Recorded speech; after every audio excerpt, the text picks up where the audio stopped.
Herkese merhaba arkadaşlar. Türkmen olan YouTube kanalıma hoş geldiniz. Bugün Battle Pass görevindeki 41 seviyedeki arabayı çıkartacağız. Görevlere 41'e kadar getirdim. Şimdi şunların hangisini seçsem?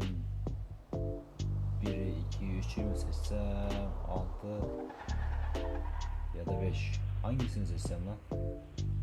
5'i seçeyim. Tüh, başkasını seçseydim ya. Bu araba ne ya lan arabayla?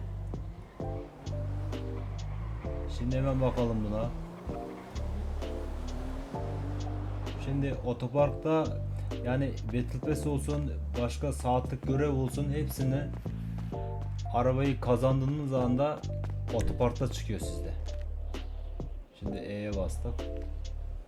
Arabayı öbür arabaya çekmemi istedi. Tamam.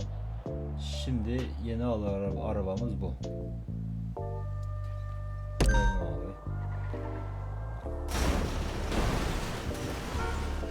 Bu ne lan? Böyle araba mı olur ya? Ya daha düzgün bir şey verseydin ya. Bu ne lan, o sırak araba ya abi. Bakalım fiyat kaç paraymış. Fiyatı kaç para? 150 bin dolar. 150 bin dolar yapıyormuş. Tamam. Bir sürmeyi deneyelim.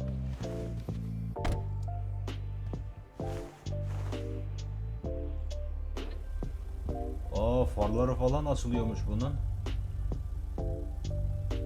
Ama bu arabayı istememiştim ben ya. Nasıl?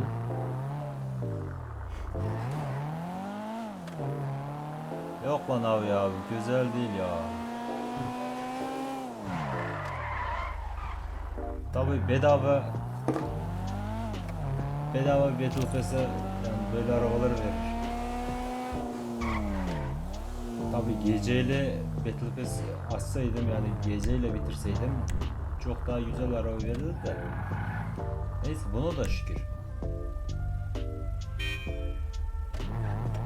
Ostrak'tan bir arabamız oldu. Çekelim abi bunu. Kalsın otoparkta, olmadı satarız. Şimdi Battle Pass görevi nedir, Battle Pass nasıl bir şeydir derseniz, şimdi M'ye basıp açtığınız haritayı, şuraya bastığınızda şunların hepsi günlük görevler. Burası da haftalık görevler. Bunları yaptıkça şurası artıyor. Tabii ben bazılarını açamıyorum, alamıyorum. Yani geceyi vermedim ben. Gece bende olmadığı için bazılarını açabiliyorum, bazılarını açamıyorum. Tabii şu arabayı da alabiliyormuşum. Onu yanında artı olanlar sıkıntılı işte. Artı olanları alamıyorum ben.